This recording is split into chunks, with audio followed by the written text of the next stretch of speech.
Hi, so today we're going to focus on strengthening the mid-back muscles between the shoulder blades, coming down here, and to open up the chest to counteract all this sitting posture culture. So we're going to start by, in a position where we're not lying on our back, we're going to be on our hands and knees. We'll probably end up lying on our back, but we're going to start here. With the knees about hip bone distance apart, their fingers spread out wide. So try not to have your fingers too close together. Have some space between them and between your index finger and your thumb. And just notice if the hands tend to tighten up or tend to flex. So think about your palm. Can you have the weight evenly spread across the palm? And you'll begin to notice as we work through a little bit of movement in this position, if you tend to roll your hands in or roll your hands out. A bit like thinking about the position of your feet. So you're just going to start to work on a cat stretch. You're going to tuck your tailbone underneath you and drop your head. And then lift the head and lift the tailbone. That's all there is to it. It looks simple, yes? It looks simple. So imagine that I'm in the room with you. My hand would be here on your mid-back, just below your shoulder blades. And that's the area I just want you to have your thoughts on. Because as you drop the head and tuck the tailbone under, if you imagine my hand was just there, just below your shoulder blades, could you just gently press up into my hand, as if you're trying to push my hand away. Notice your hands, are your fingers still long? Are you still got equal weight in your hands across the palms? And then lift the head and lift the tailbone, as if my hand is just gently pressing downwards. So you start to let the abdominals go, you get this length between the pubic bone and your ribs. Then you reverse that, tucking under, dropping the head, pressing up into my hand. Have you got equal weight along your feet as well, so you're not leaning over onto one side.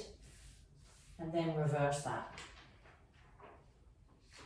Now the cat stretch is a lovely move for your spine, to get your spine moving in and out of the positions that it's gets used to. Sometimes when we sit in a chair we get used to being in this position, this tucked under position.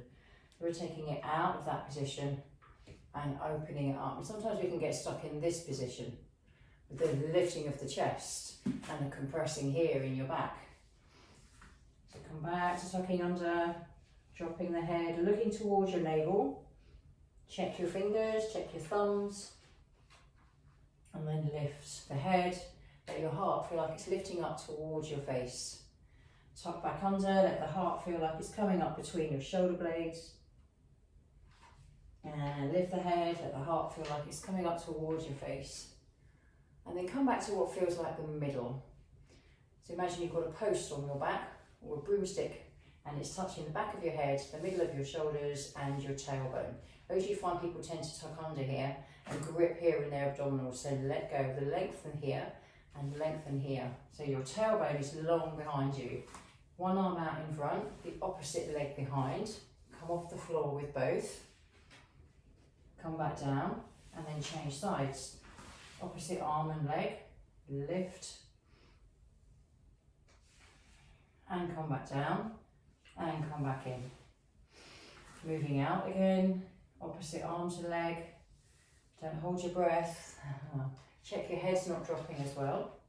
Come back down and come back in. One more on the other side.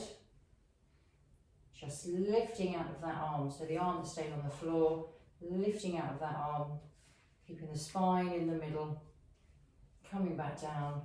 And we're just going to keep the knees where they are on the feet and let one arm come out in front, lift it and take it out to the side, come back, bring it down, change sides. Lifting, out to the side, back and down. So you're staying equal on the front of the feet. And you'll notice maybe the one arm, the weight might tend to change in the front of your feet. Maybe you shift over slightly in your pelvis. Maybe one side of your back tends to shift over a little bit more. See if you can keep the feet equal as you alternate the arms.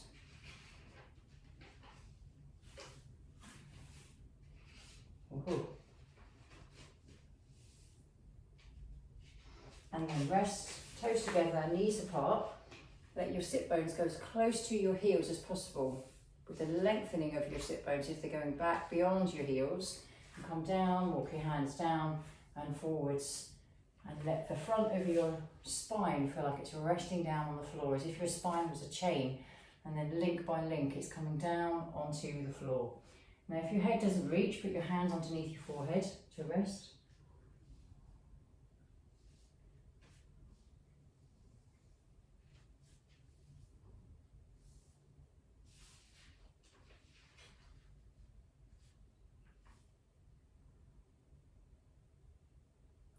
And then roll yourself up and come and sit. Come and sit. Now if you can sit cross-legged, you might find that you'll be able to sit on your sit bones. Now if you take the legs out in front, you'll be able to tell if sitting on your sit bones is something that you can do. Sometimes we tend to have a little bit of a tuck under and this curve, like we just did in the cat stretch, when we're tucking the head and tucking the tailbone, you end up in this curved position. So can you sit being off your tailbone? And if you find that is a real struggle, these hamstrings are a bit tight, or a bit tight in the lower back, you might want to sit on a rolled up blanket or a towel that you can sit on the front, which helps your sit bones tilt forwards, and it's much less effort than you're just sitting without feeling that you're forcing it. Yeah, it's lovely. Lovely, lovely, lovely.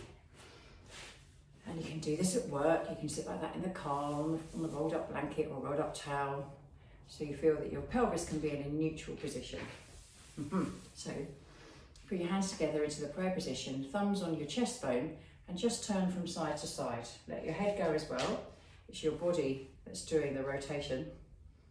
So your pelvis is staying where it is. So think sit bones staying equal on the towel or on the blanket.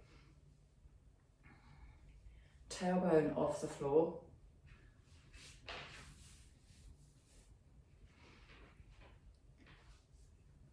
And then cross the hands and let your elbows feel heavy. And do the same thing, just rotating side to side, but with the elbows feeling as if they're lengthening down towards your legs. So you're using the obliques, part of the core muscles, to turn the body. And finding a stability in the spine and lengthening through the spine as you rotate. So you're not sinking over onto the side. It's not a side bend, it's a rotation. So as you turn to the left, feel your left shoulder blade is pulling you around as if your left shoulder blade wants to kiss your spine. And when you turn to the right, your right shoulder blade pulls you around as if it wants to kiss your spine. So notice that your head isn't tilting either, it's staying in the center. But notice if you do that, if you do have a little side bend or a little sideways tilt of the head or the neck, maybe that's your go-to area, your compensation pattern that your brain goes to because it finds it tricky to rotate. Maybe there's some kind of inhibition going on in your mid-back with your shoulder blades or with the obliques. We're just observing that and see if you can bring your awareness to the shoulder blades helping to pull you around. Hugging the spine, kissing the spine, whichever side you're turning to, that's the shoulder blade that you have the awareness on.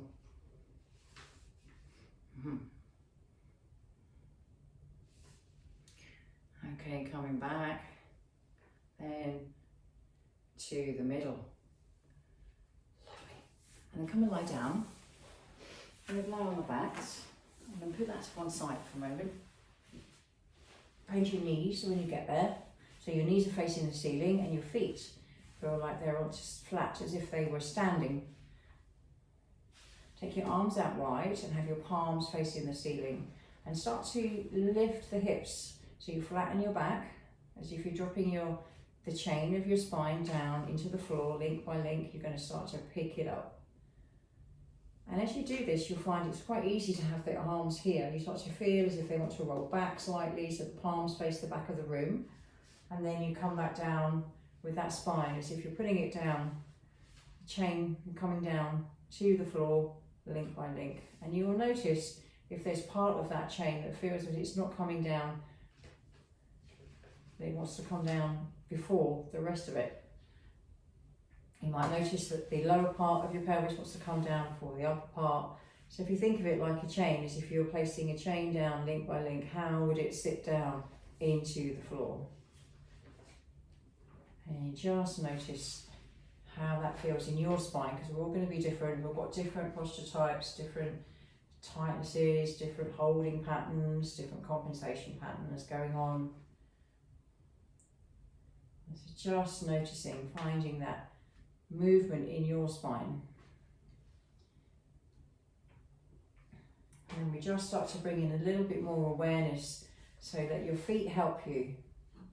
So as you start to come up, you have a little bit of pressure underneath the ball of the big toe, the little toe and the heel.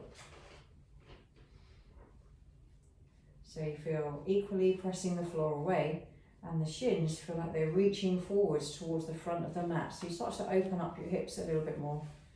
And noticing link by link coming down through your spine. Nice. So your chin stays down towards your throat, so the back of your neck stays long. Especially when you're in this top position, try not to lift your chin. And we're going to start to bring the arms in a little bit more. So the next time you roll yourself up, the arms will be rolling back as if your palms are facing the back of the room. And then when you come back down, let the palms face the ceiling and then the palms face forwards. So that a whole arm rolls, and then you start to lift the pelvis, the palm faces the ceiling, and then the palm faces the back of the room when you're in that top position. So you've rolled the arm all the way up into the shoulder socket, and then when you come back down, the palm faces the ceiling, and then the palm, the forearm, the whole arm rolls forward. Last one, rolling up. So we're just getting some movement in that shoulder. Lovely. And the shoulder blades feeling equal when you're up there, and then rolling back down. And then when you come back down, take the hands behind your head and just let the head feel heavy in your hands. Let the elbows come a bit closer towards each other so they feel like they are facing the ceiling, your elbows facing the ceiling. And then let the head lift and look between your knees, as if you're looking at the horizon. Just got out of bed, get up out of bed in the morning, the window's in front of you, and you're just looking towards the horizon. And then coming back down. So as you lift, the chin goes towards the throat, and you start to pick up the top of your spine. And then it goes back down to the floor. Again, think of it like a chain coming up link by link, until you're off the top of your shoulder blades and then placing them back down. But notice how far up you go without any effort, so you don't feel as if you're forcing the move. And just notice the pelvis doesn't move, it stays the same. So you're not clenching, trying to notice you're not clenching your glutes. Pelvis stays the same as you lift. And notice that the rib cage feels like it's just disappearing down into the floor. Then you can use your right hand to hug your right knee in. Hold behind the knee, so you notice that crease. Your left hand is behind the head. You lift and you twist across to that side, and then you come back down. So it's your left rib cage going across to your right pelvis, the right hip. And imagine you've got a tiny little pair of hands that are behind your shoulder on that left side, and just helping you come off the floor. Just guiding you up off the floor and pushing your shoulder across gently towards the right side. And you'll notice you'll feel heavier on the right shoulder blade. And then rest, change sides, let the right leg go, put the right hand behind the head, pick up the left leg, hold behind the knee, and lift and go across with your right rib cage to the left hip. Diagonally going across. Soften your toes, soften your knee, as if those little hands are just lifting up your shoulder and guiding you over.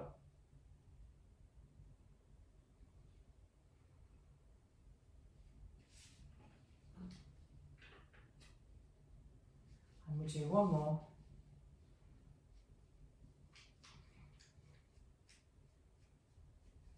And then we'll come back, let the leg go. Let the head go, let the arms come out wide, and then turn the palms down, let the chin go towards the chest, and look towards your knees. So the same move but without the hands this time. So we're going to work on those lovely shoulders. So roll the arms forward, palm goes down, and then you come back down, and the palms face the ceiling. So chin goes towards your chest. Feel as if those hands are gently pushing your shoulder blades off the floor, gently guiding you off the floor. Rib cage drops down into the mat as if it's disappearing, and then rest. Bring your hands back onto your ribs and breathe into your hands. Can you expand your rib cage?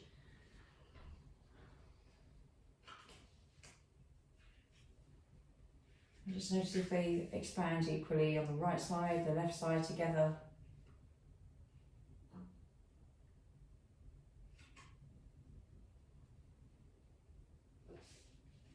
And then take your knees to one side, roll yourself over, use your hands to push yourself up and come back up into your seated position, using that blanket if you need to sit on the front. And just mirroring what we just did on the floor with the arms, but coming into a seated position so you can practice it if you spend a lot of time at your desk. Take the arms out wide, palms facing the ceiling. Turn the palms as if they want to face the back of the room. Lift your heart.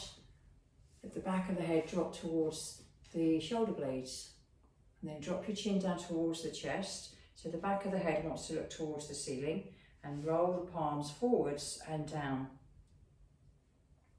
Lift the heart towards the ceiling, lift the face towards the ceiling, turn the palms towards the back of the room now, so the back of the head looking down towards the floor.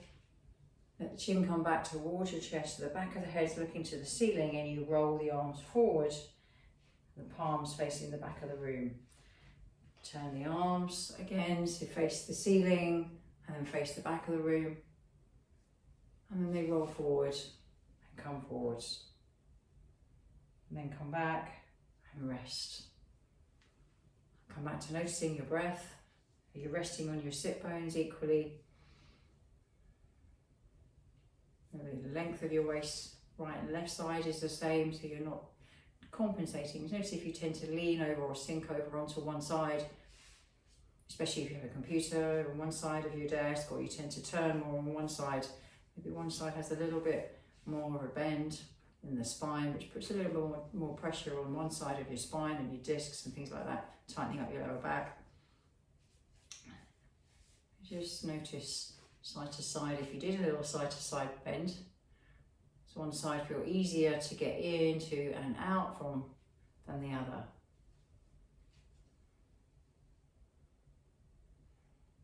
You can use your hands to feel as if your hand wants to come down and touch the front of your shin. And then see if you can do that. It can also turn into a little bit of rotation without bending into the spine. So keeping the spine long and just letting the shoulder feel as if it's coming backwards towards your spine again, that we did in the rotation earlier.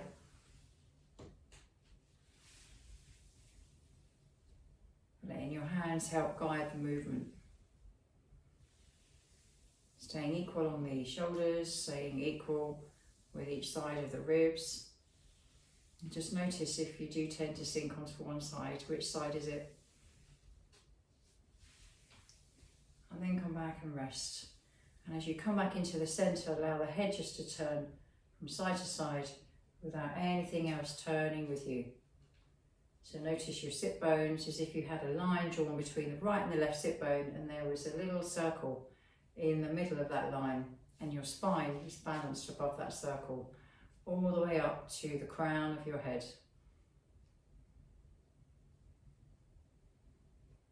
So your head just turns around that axis, thinking about that long line from between the right and left sit bone all the way up, crown of the head. And then come back to the middle and rest. Happy practicing.